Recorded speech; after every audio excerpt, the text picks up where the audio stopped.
अगर आप भी रील्स बनाने के शौकीन हैं तो इसके लिए सरकार आपको हर महीने 5,000 रुपये देगी।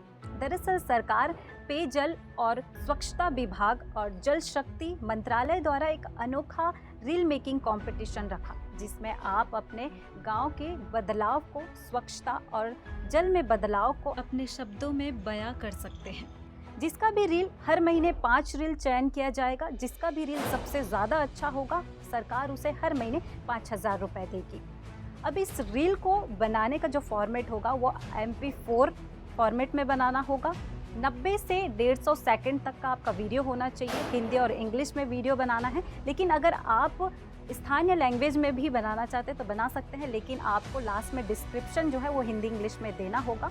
और इसका अप्लाई करने का जो डेट है वो लास्ट है 31 जुलाई 2025 तक। अब आप अप्लाई कर सकते हैं mygov.in पर। तो कौन कौन इस कंपटीशन में हिस्सा ले रहा है कमेंट कर ज़रूर बताइएगा।